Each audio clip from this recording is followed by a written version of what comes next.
Hello प्यारे बच्चों, तो हमने क्लास 7th की साइंस का चैप्टर नंबर 4 स्टार्ट किया था, the word of metals and non metals, जिसमें कि हमने मेटल्स और नॉन मेटल्स की कुछ प्रॉपर्टी के बारे में देखा था, like malleability, ductility and सोनेलिटी।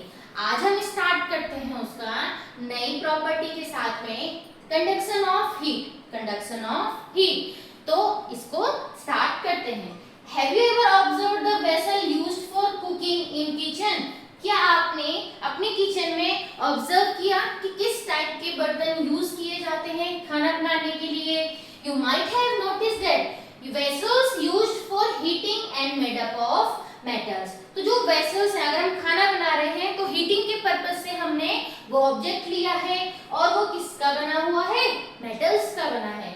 Can you name some metals that are used for making cooking vessels? तो खाना बनाने के लिए जैसे कि आपका एल्यूमिनियम हो गए, कॉपर हो गए, तो इस टाइप के मेटल्स का यूज किया जाता है। तो लेट अस फाइंड आउट। आपको क्या करना है? सबसे पहले आपको यहाँ पे एक एक्टिविटी गिवन है। This activity must be perform under the supervision of your teacher और an adult. Place a glass tumbler on a table. एक टेबल में आपको क्या रखना है? Glass tumbler. Fill it hot water, जैसे ये है, और आपको इसमें क्या करना है? हॉट वाटर से इसको फिल कर देना है। किससे? हॉट वाटर से आपको इसको फिल करना है।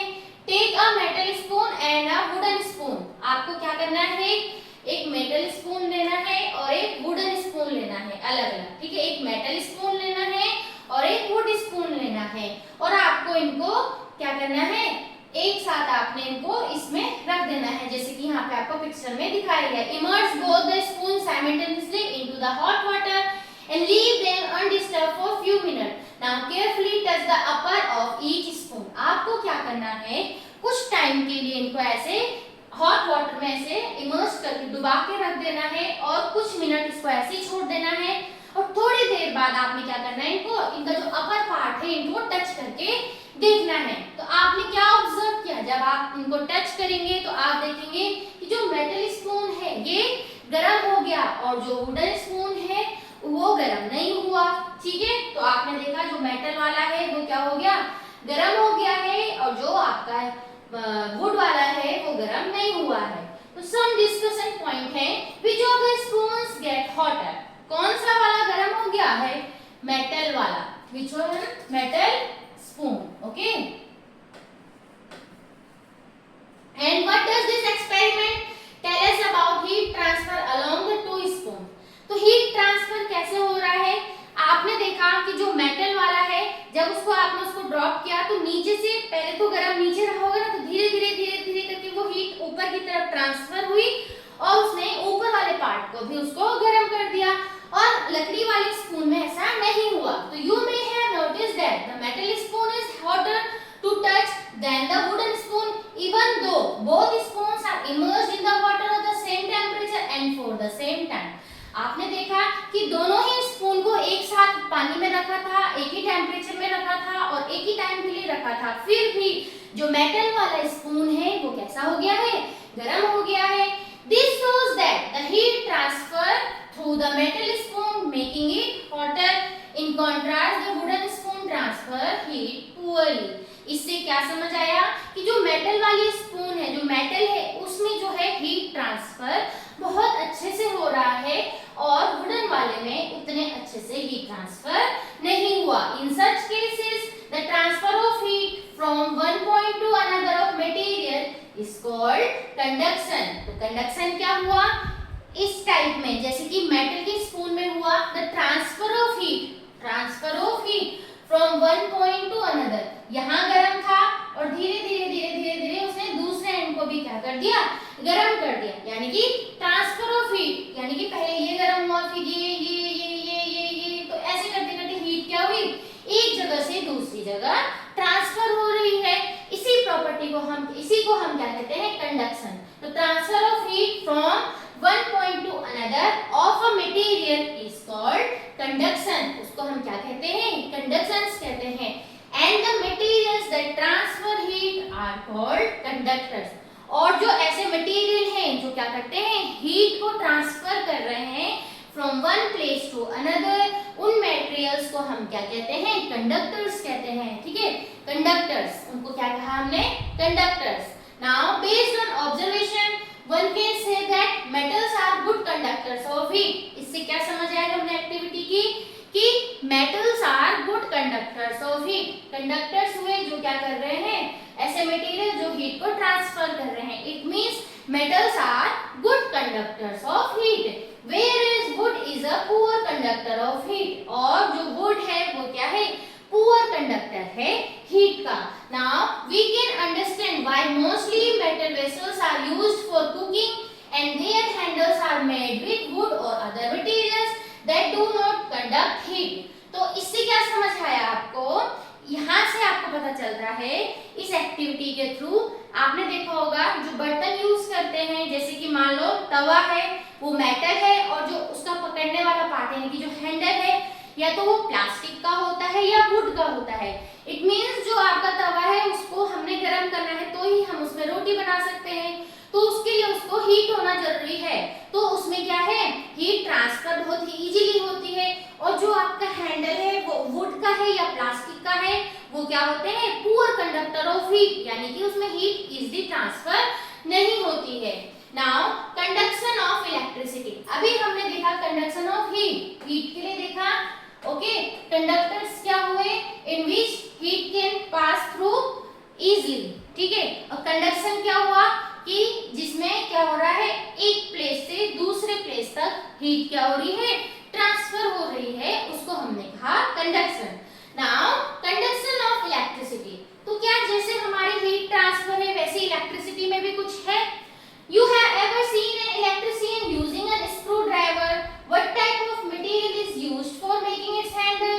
You may have also noticed the electrician wearing rubber gloves and shoes while working. What can be the reason for this? अब आपने देखा होगा जो इलेक्ट्रिशियंस होते हैं, जैसे मान लो आपके घर में पंखा खराब हो गया या कोई चीज खराब होगी तो आपके घर में आए तो वो लोग स्क्रू ड्राइवर यूज करते हैं। तो आपने देखा होगा जो उसका स्क्रू ड्राइवर है वो उसका जो आगे वाला पार्ट जो जिस जहां से वो उसको पकड़ता है, हैंडल है, वो किस मटेरियल का बना है। और आपने देखा होगा जब वो काम करते हैं वो शूज पहन के रखते हैं, बहुत सारे तो हाथों में रबर के ग्लव्स भी पहन के रखते हैं। तो ऐसा क्यों करते हैं वो देखते हैं। Let us design and create, design an electric circuit. अब हम इसको समझेंगे। आपको एक इलेक्ट्रिक सर्किट बनाना है like the tester circuit in the chapter electricity circuit and their component, जैसे कि आपने इलेक्ट्रिसिटी वाले चैप्टर में पढ़ा है।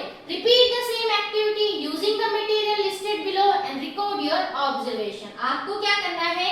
you may collect a few objects such as a piece of aluminium foil, iron nail, lump of sulfur, copper wire। आपको यहाँ पे अलग अलग ऑब्जेक्ट कलेक्ट करने हैं, लाइक एल्यूमिनियम, कॉपर और आयरन नेल हो गया, ठीक है, सल्फर हो गया, वुड हो गया, स्टोन हो गया, इरेजर, ऐसे ही आपने डिफरेंट ऑब्जेक्ट कलेक्ट करने हैं। Predict which of these could make the bulb of the tester glow and which could not. आपको क्या करना है? आपको बताना है कि इनमें से किसने बल्ब को ग्लो किया। तो आपने पहले देखा है कि ऐसे आप यहाँ पे बनाएंगे, तो जैसे मान लो यहाँ पे आपके पास ये बल्ब है,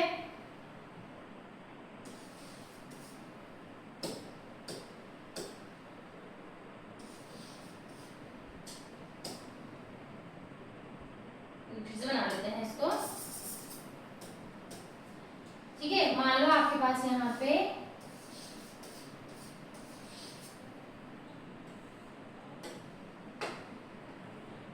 बल्ब है, ठीक है,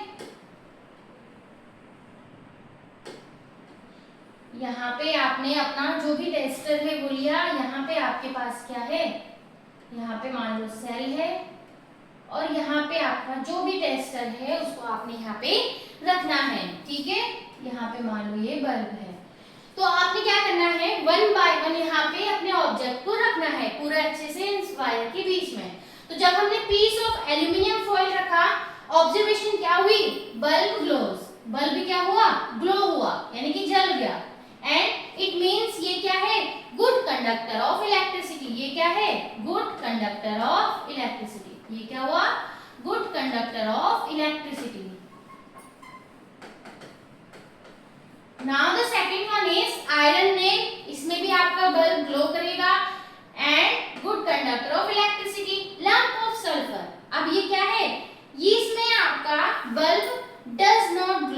डज नॉट ग्लो, बल्ब आपका ग्लो नहीं करेगा, it means it is poor conductor of electricity, poor conductor of electricity.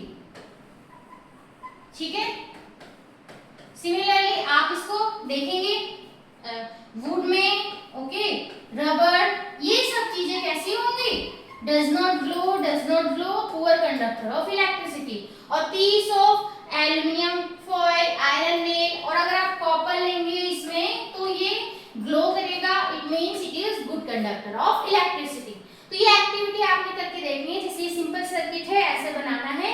उसके बाद आपने जो ये ऑब्जेक्ट, ये मटेरियल है, इनको वन बाय वन यहाँ पे आपको रख के देखना है, तो किसमें बल्ब ग्लो किया और किसमें बल्ब ग्लो नहीं किया। तो you might have observe that object made up of aluminium, iron and copper make the bulb glow. ऐसे ऑब्जेक्ट जो आपके एल्युमिनियम, कॉपर या आयरन से बने हैं, वहां पे आपका बल्ब क्या हुआ, ग्लो किया। Where is sulfur, coal and wood, stone, eraser and nylon rope could not make it glow। और जो आपके दूसरे मटेरियल हैं like wood, coal, sulphur, rubber, इनसे जो बल्ब है उसने ग्लो नहीं किया। Do you see any pattern in the glowing of bulbs when using different materials? It is observed that all the materials that make the bulb glow are metals। आपने एक इसमें क्या देखा है, एक पैटर्न देखा होगा। क्या पैटर्न देखा है कि अगर आपने वहां पे ऐसे ऑब्जेक्ट रखे जो आपके मेटल से बने हैं, तो क्या हो रहा है, वहां पे बल्ब ग्लो कर रहा है। इट मींस कि materials that make the bulb glow are metals. जितने भी मटेरियल्स हैं जो बल्ब को ग्लो कर रहे हैं वो क्या हैं, वो हैं आपके मेटल्स। तो materials that allow electricity to flow through them easily are called good conductors of electricity। ऐसे मटेरियल जिनसे इलेक्ट्रिसिटी इजीली फ्लो होती है वो क्या होते हैं, good conductors of electricity. In contrast material that prevent the bulb from glowing by not allowing electricity to pass through them are called poor conductors of electricity. इसके opposite कुछ ऐसे materials थे जिनसे इलेक्ट्रिसिटी इजीली पास नहीं हो रही है, जिसकी वजह से जो बल्ब है वो ग्लो नहीं कर रहा है। ऐसे मटेरियल्स को हमने कहा poor conductor of electricity. Now we can understand that plastic covering on screwdriver and rubber gloves protect the electrician from electric shock because these materials are poor conductor of electricity। अब आपको समझ आया, जो इस topic के starting में दिया था कि इलेक्ट्रिशियन के पास में जो स्क्रू ड्राइवर है, इसका जो कवरिंग है, हैंडल है, वो आपका प्लास्टिक से कवर है और वो रबर ग्लव्स यूज कर रहे हैं, शूज पहनते हैं। ठीक है, ऐसा क्यों है, ताकि ये क्या होते हैं, ये ऐसे मटेरियल हुए जिनसे कि इलेक्ट्रिसिटी पास नहीं होती है और वो क्या होते हैं, इलेक्ट्रिक शॉक से बच सकें। कभी कभी बिजली के झटके लग जाते हैं, तो उससे बचने के लिए वो क्या करते हैं, ये सब चीजें यूज करते हैं। Because these materials are poor conductor of electricity. Now we learn that metals are generally, अब हमने यहाँ तक क्या समझा, जो कि हमने पहले पार्ट में देखा था कि यहाँ तक हमने समझा कि metals are generally hard, lustrous, malleable and ductile, good conductor of heat and electricity। हमने यहाँ तक देखा ये जो metals हैं are malleable, ductile, lustrous, ठीक है, और good conductor of heat and electricity। Now let us learn how metals behave in the presence of air and water। तो अभी तक हमने metals की properties देख ली हैं, तो next हम देखेंगे कि कैसे effect of air and water, metals पे एयर और वाटर का क्या इफेक्ट पड़ता है, उसको हम देखेंगे नेक्स्ट वीडियो में। आज के लिए इतना ही। अगर समझ आए please like, share and subscribe. तब तक के लिए नमस्कार, बाय बाय।